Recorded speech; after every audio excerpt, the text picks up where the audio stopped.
Thank you very much. Hello, everyone. Brian Gockel here, Weather Service Office of Observations. Welcome to the Satellite Book Club Seminar Series. This is session 250, if you can believe that. Today's presentation, From True Color to GeoColor and Beyond. Our facilitator today is Frank Alzheimer, the Sioux at WFO Columbia, South Carolina. Some reminders before we get underway. This session is being recorded. As usual, please see pinned message in the chat for Privacy Act information. As usual, we'll hold the Q&A after the presentation, so please post your questions in the chat. We'll field them from there. Interested in presenting at a future Satellite Book Club seminar? Please fill in the form that's being posted. A link is being posted in the chat, and it's easy to sign up, and the TALRES team will help advise and prep on either being a presenter or a facilitator, and we welcome your participation and appreciate those who've been involved to date.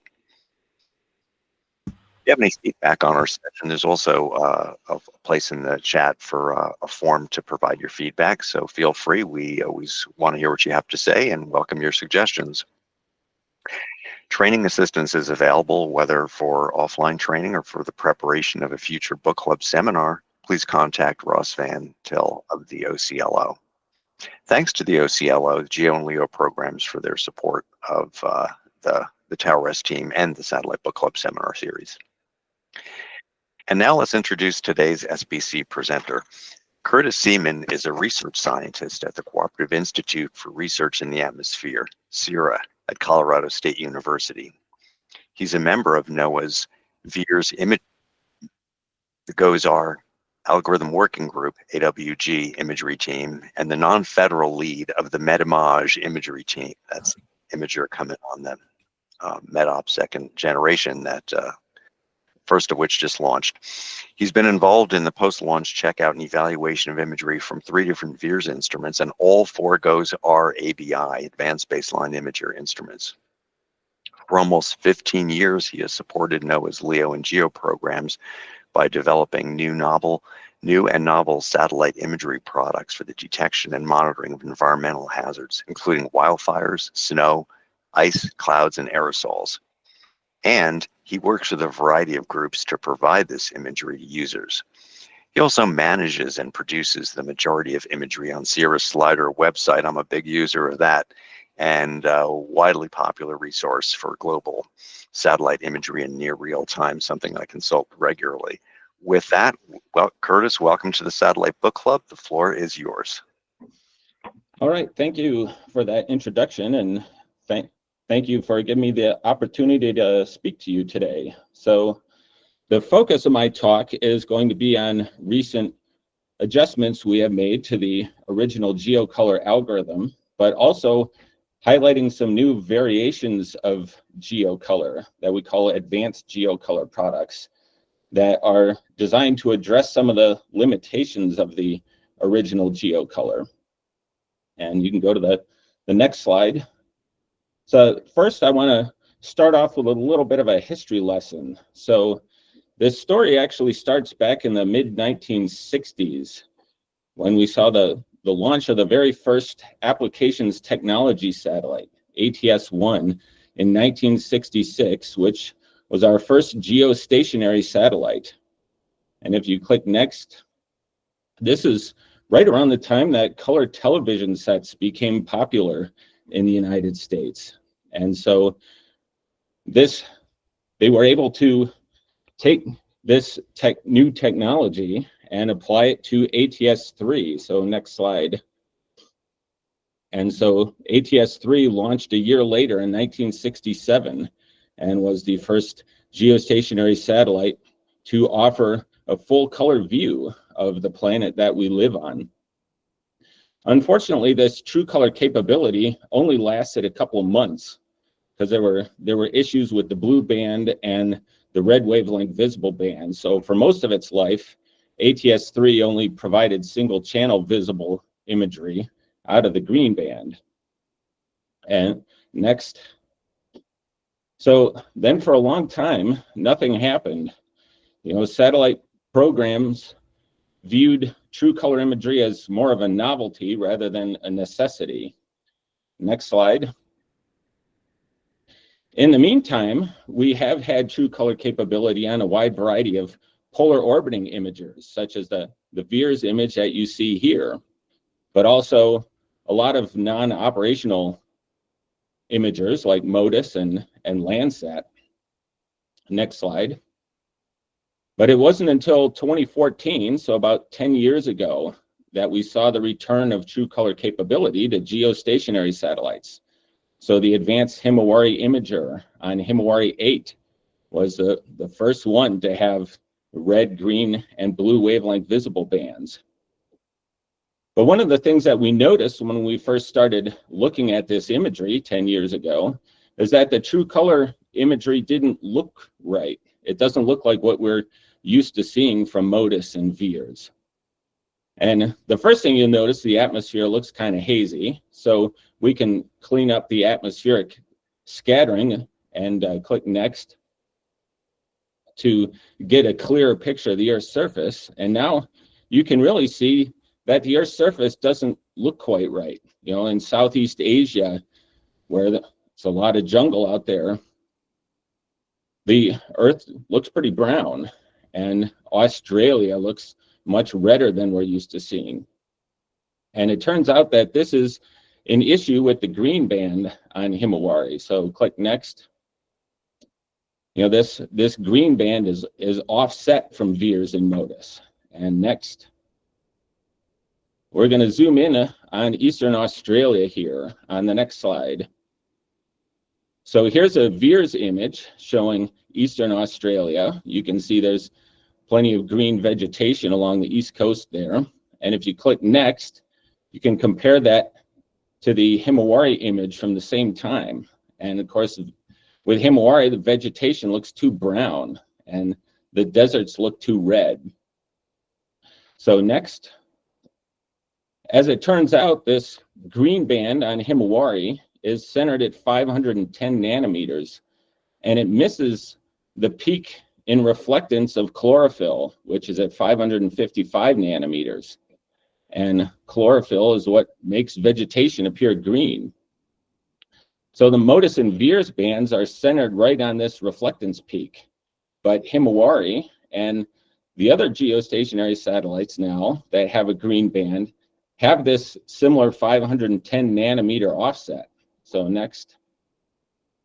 So, I mean, this applies to GeoCompSat, which is the Korean geostationary satellite, and the new Meteosat third generation satellite. They all have this same problem.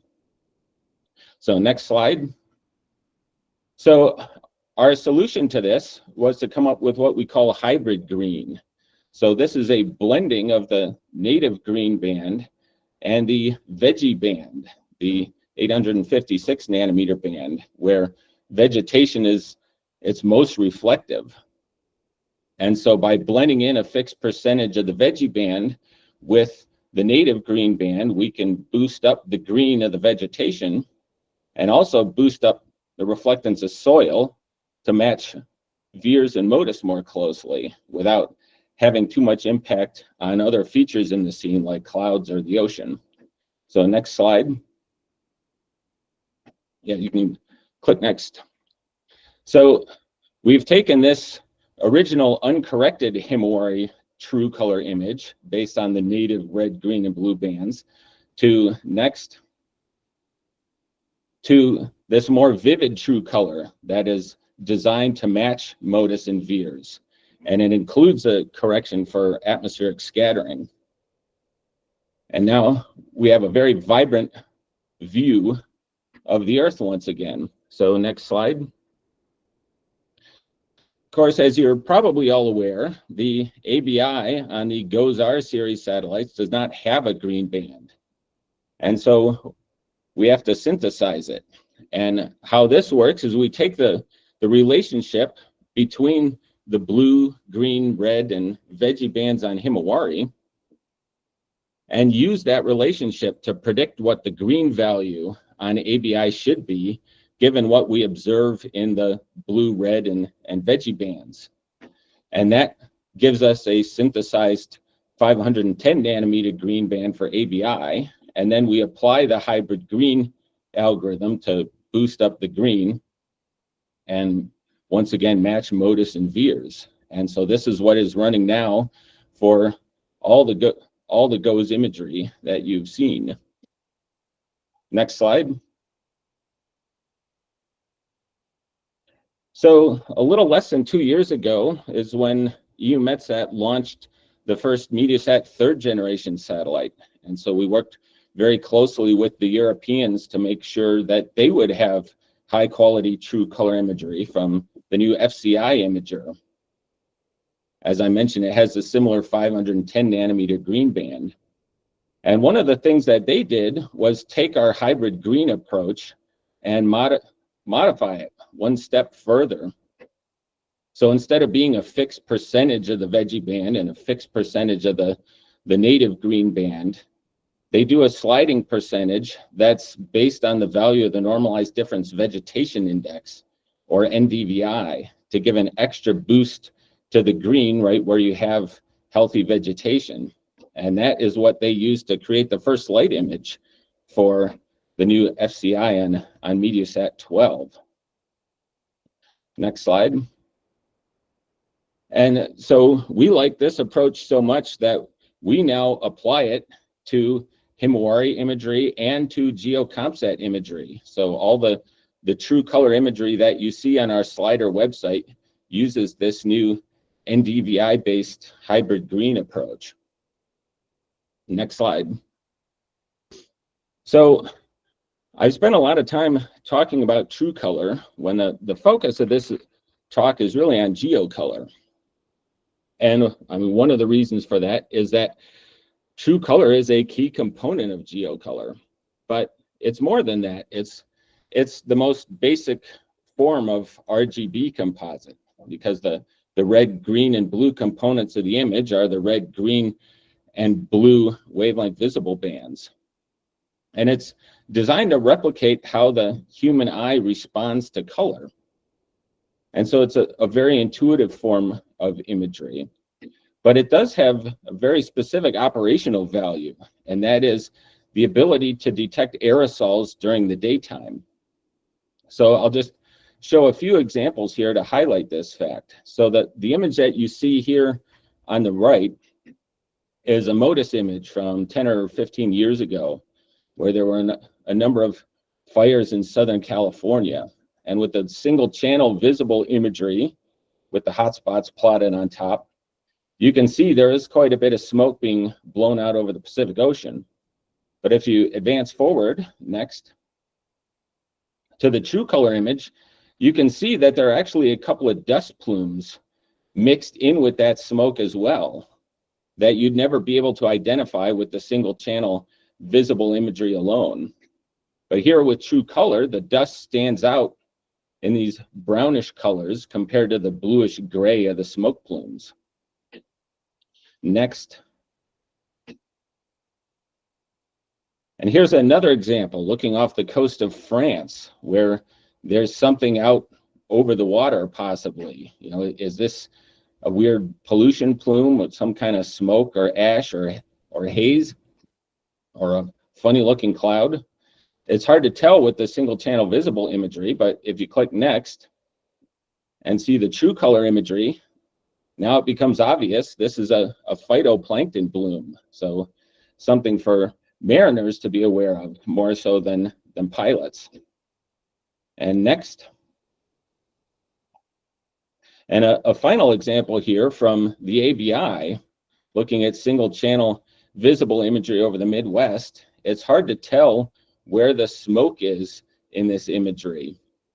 But if you click next to the true color version, now that smoke stands out much more clearly, and it's much easier to see than with the single channel visible imagery alone. So next slide.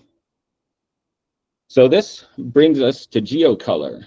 And first, I want to clear up a little bit of confusion, because I know there have been people over the years who think that the name GeoColor refers to our synthetic green application for ABI, when GeoColor is really the name given to a methodology of blending multiple layers of information together into a single imagery product.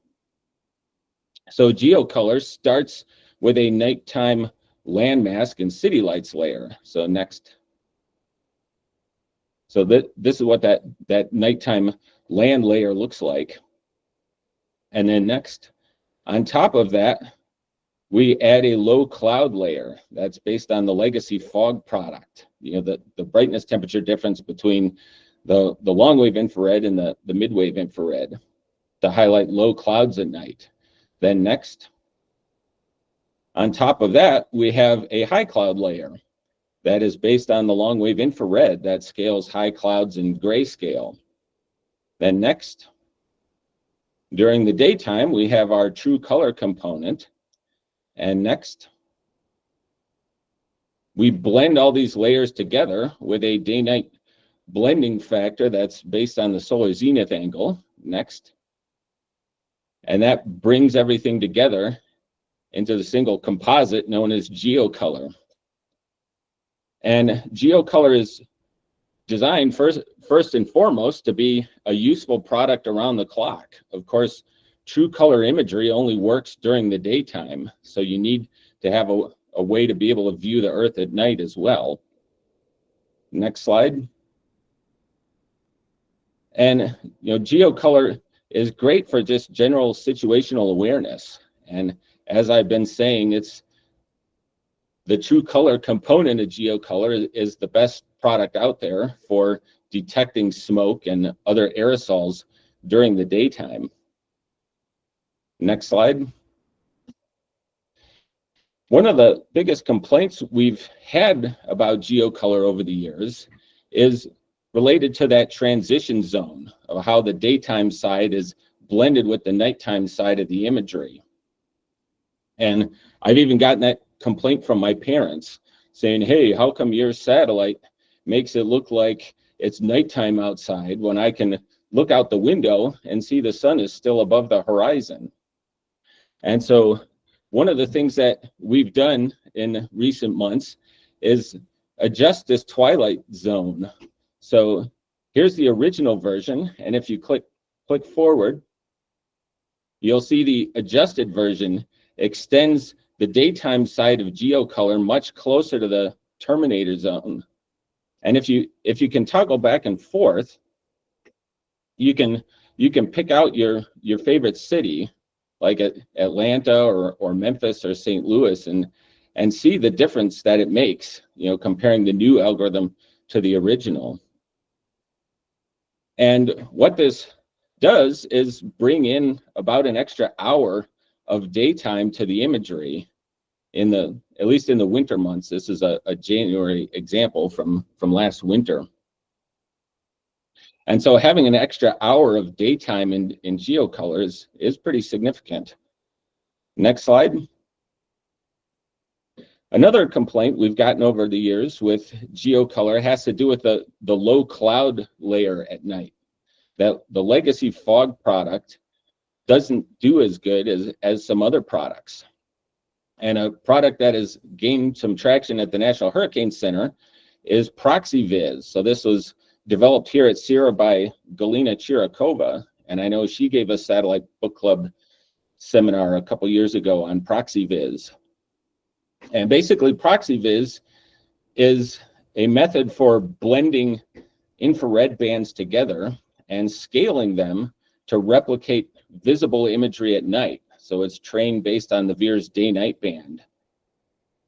And this does a much better job of highlighting low clouds over the ocean than the legacy fog product. So if you look at ProxyVis here and then click next, compare that to GeoColor. Notice how many low clouds are missed in GeoColor. But if we blend ProxyVis into GeoColor next, then we get what we have been calling GeoProxy, which now brings all those low clouds back into GeoColor. Next slide. And so here's another example zoomed in over Hawaii, comparing the original GeoColor to the new GeoColor using ProxyVis. And what we've decided is that this new version of GeoColor rather than having GeoProxy and GeoColor be separate products, that GeoProxy will take over as the new version of GeoColor moving forward. These two algorithms are identical over land, and over the ocean, the GeoProxy version just is superior to GeoColor. One thing I did want to note, you can't really see it in these examples, but if you click next, ProxyVis does have the potential to identify sea surface temperature features that you would never see with GeoColor. And we have heard feedback from some forecasters that this may be a benefit, but other forecasters that may be noise rather than signal. So that'll be one thing to watch out for when GeoProxy becomes the new default version of GeoColor. Next slide. Another new product that we've been working on is called GeoSST. So this blends the operational sea surface temperature product into GeoColor. Sea surface temperature information is something you'd never get from GeoColor normally. But with GeoSST, now you can see where the storms are in relationship to sea surface temperature features. And so we think this product will be useful for tropical cyclone forecasting, as well as monitoring mid-latitude cyclones and extratropical transition. Hurricane force lows that form in the North Atlantic and North Pacific can get a big boost when they head over warm sea surface temperature anomalies. What you're seeing in this loop is the sea surface temperatures actually cooling over the course of last fall from mid-September to mid-December of last year. Next slide. Another new product we've been working on is a blending of GeoColor with the fire temperature RGB to create a product we are calling GeoFire. So GeoColor is great at highlighting smoke during the day, but you can see at night you lose information on the smoke and are no longer able to track where the fire is with GeoColor. But next, with the fire temperature RGB, the fire temperature RGB is great at identifying the hotspots and showing how intense they are. But at night, the fire temperature RGB only tells you about hotspots. You lose any information on clouds, and the fire temperature RGB really isn't very sensitive to smoke either.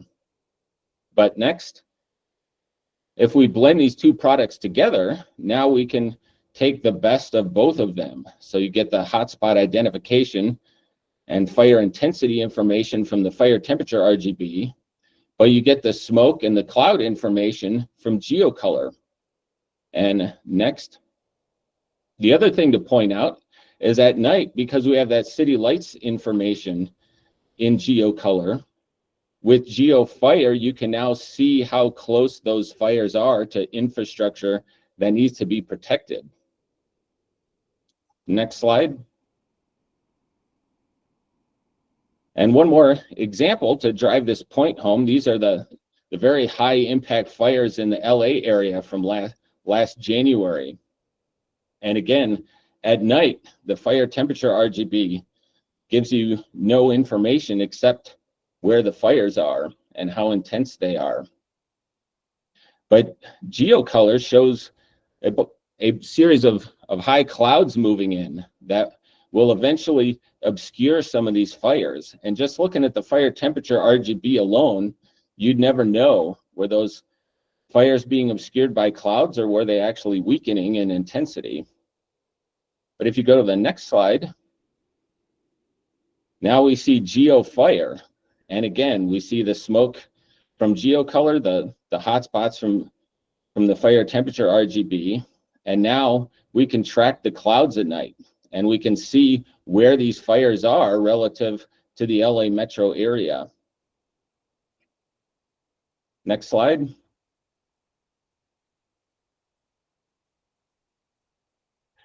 Another new product that we've been working on blends our Deborah dust detection algorithm into GeoColor to create what we call GeoDebra.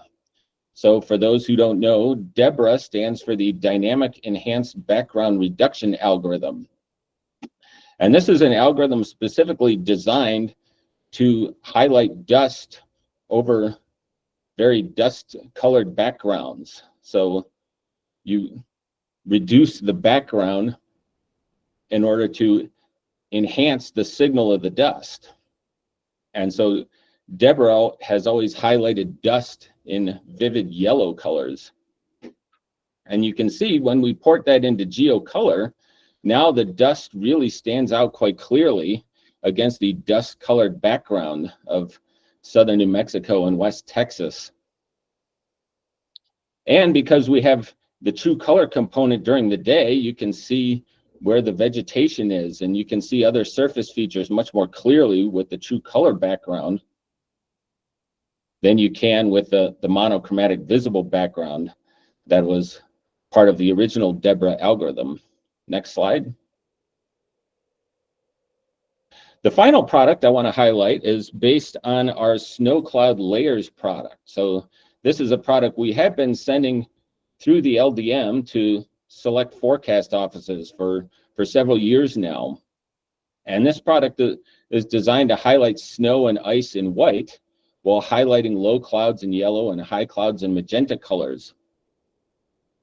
But there's really no good way from the geostationary satellite perspective to monitor snow at night. We need something like the VIIRS day-night band to be able to do that. So the original snow cloud layers product just defaulted to this monochromatic infrared imagery at night, which isn't particularly useful. And next. And GeoColor suffers the same problem. You can see where the snow is clearly during the day, but at nighttime you lose that signal. So next. We've developed an algorithm now that uses the logic of the snow cloud layers product that quote unquote accumulates snow over the course of the day to create a snow mask that we hold static at night and blend into GeoColor to create what we call GeoSnow to help forecasters keep track of where the snow is at night. Of course, because this snow layer is static, the snow won't change if there's additional snow accumulations or if there's any melting going on at night, but it can be a useful tool to help keep track of where the snowpack is. And next, we can even use this to improve our original snow cloud layers product by creating a nighttime component to the snow cloud layers that matches the coloration of the daytime version. So snow and ice are kept as white at night, and we keep track of low clouds in yellow and high clouds in magenta all through the night now. Next.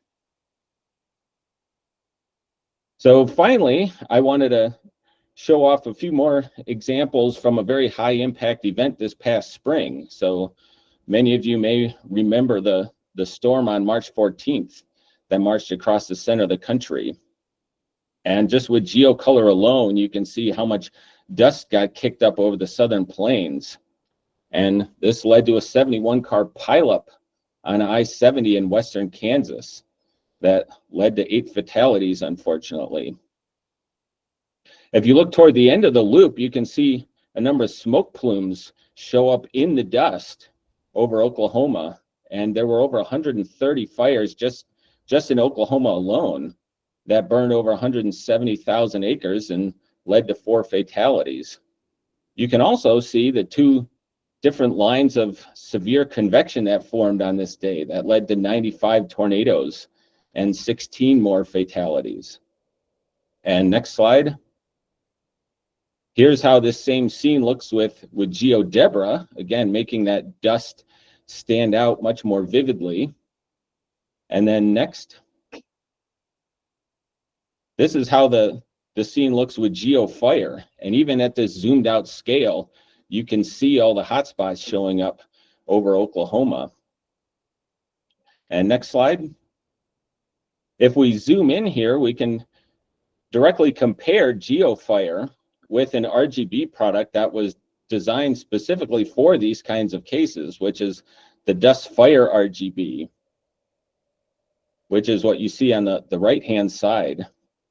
And I have to say, by looking at this imagery quite closely, that GeoFire did a much better job of highlighting the fires in this case than the GeoFire RGB.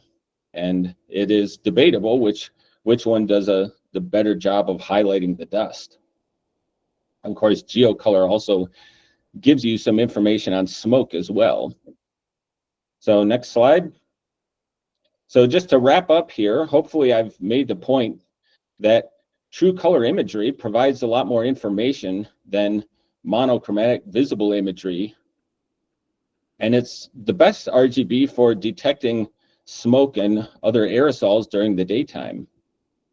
GeoColor uses true color with multiple layers of information at night to provide an intuitive product that works both day and night. And we've made a number of recent improvements to the GeoColor algorithm that we are working on getting into AWIPS now. But we've also developed these advanced GeoColor products specifically to address things you can't do with True Color or GeoColor alone, such as GeoDebra for highlighting dust over desert backgrounds, and GeoSnow for tracking snow at night. GeoFire for bringing in hotspot detection, GeoSST for sea surface temperatures, and the ProxyVis version to improve low clouds at night. And all of these products are currently available on our Slider website, and we are working to get them into AWIPS. And with that, I will turn it over for questions.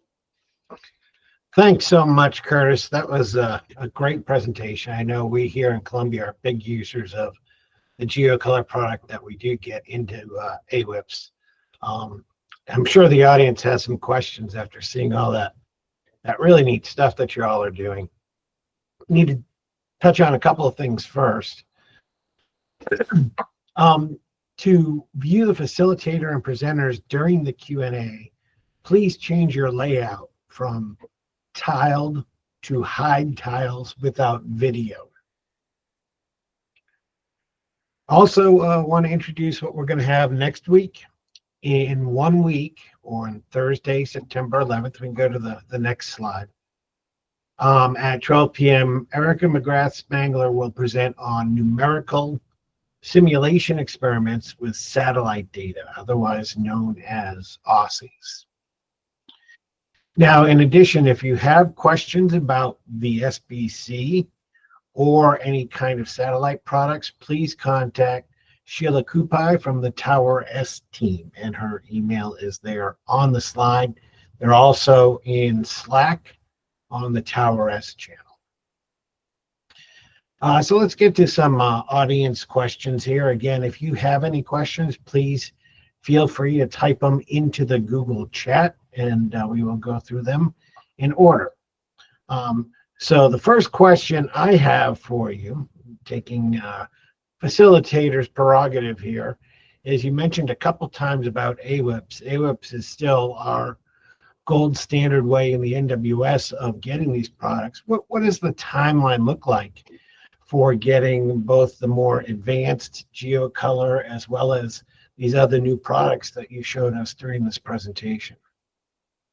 Yeah, so our first focus is getting the updates to the GeoColor algorithm into AWIPS. And so hopefully that will be done before the next Tower S release of AWIPS. But these advanced GeoColor products are going to take a little bit more work. They're things like GeoDebra require some ancillary data sets that are not currently in AWIPS.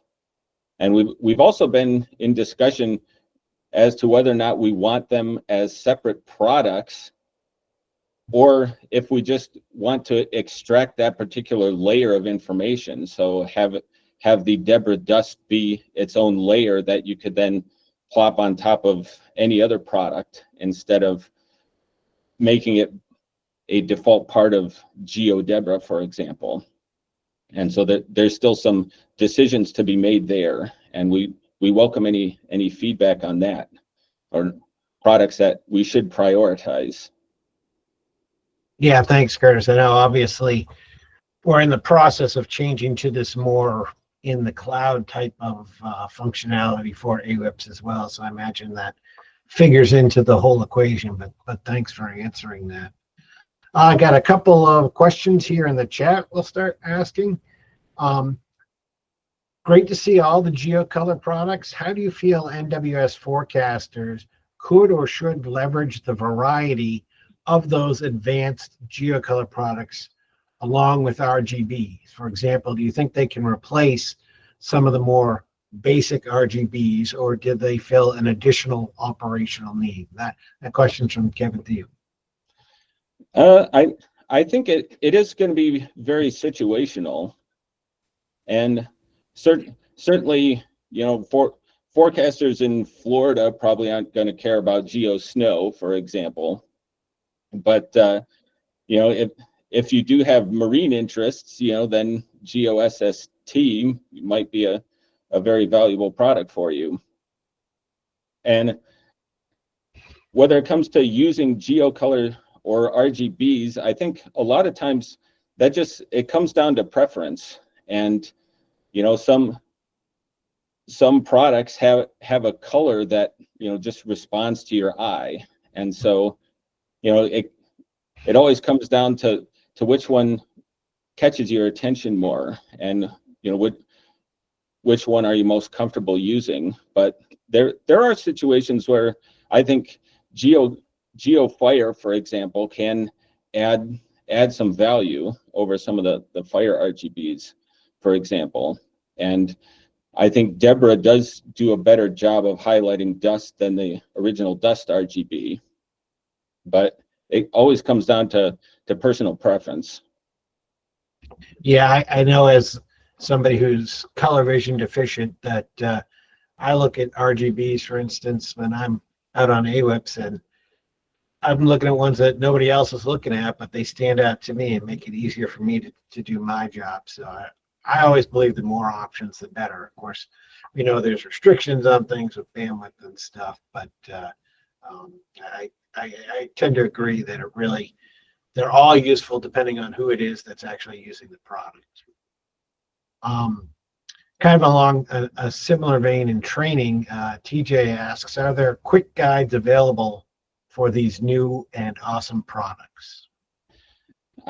I think that the short answer to that is not yet. We have quick guides for GeoColor, the basic GeoColor, but we have not done quick guides for the new advanced GeoColor products. So that is something that we do have to do moving forward. Okay, thanks, Curtis. Appreciate that. Another question. What does the future hold for these products as we're heading towards that next generation of satellites that we've mostly heard about? I know it's a little ways off in the distance before they actually launch, but based on what you know at this point, can you see continued advances in what you and your team are doing in increasing the usability and maybe even new products?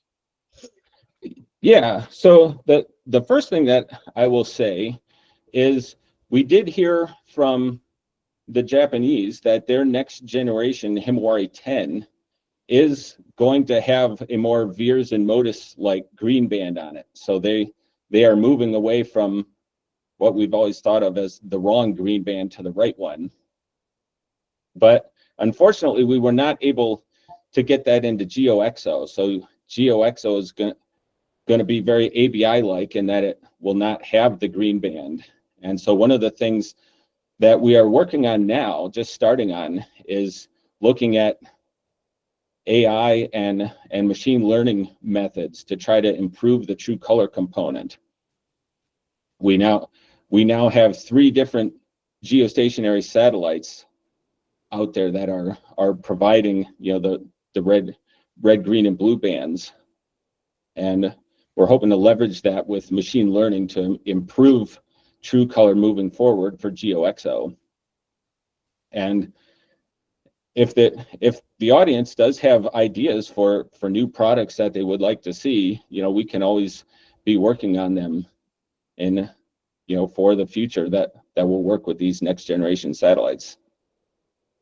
It sounds like a challenge for the listeners out there to bring ideas to them. We do have a final question, is that it's more a comment. You mentioned that some of these proxy variables are available on the CIRA slider site, but sometimes the problem is Mark is finding that it's hard to get them. They might be blank or unavailable. And so he's asking if it's possible to give a quick demo of where on the slider site you can find them. I do know that there have been some outages related to ProxyVis specifically, and so Galina Chirikova is the product developer for that, and I can notify her about this issue. But as far as I know, all the advanced GeoColor products should be up and running, and they are available on slider for both GOES satellites. I think GeoSnow is one that's only available on the CONUS sector. So if that's one you're looking for, that's only available on CONUS. But I think the other ones should be available on the full disk CONUS and meso sectors. And I see Jarrell popped the link into the chat there with going directly to slider to see the GeoProxy. So thank you for doing that, Jarrell. Well, we got perfect timing. It just ran out of questions here right at 12:45 based on my clock. So again, thank you very much, Curtis, for presenting today. And I'm going to toss it over to Brian. All right. Thank you very much, Frank, for your facilitation today. And thanks also, Frank, for all the work you've done with the TowerS team. The feedback you've provided us has been tremendously helpful to them, to the Office of Obs, and to the satellite program. Really appreciate your facilitation today. And to Curtis, thank you for this really informative talk, starting with the historical perspective and walking us through right through present day capabilities. Extremely informative to all the users. Hey, as Frank told us a few minutes ago, please join us 1 week from today, September 11th, same time, same channel. Erica McGrath Spangler will be giving us a presentation on numerical simulation experiments with satellite data, OSSIs. We look forward to hearing that, and we look forward to seeing you then. With that, we'll wrap up today's call and see you next week.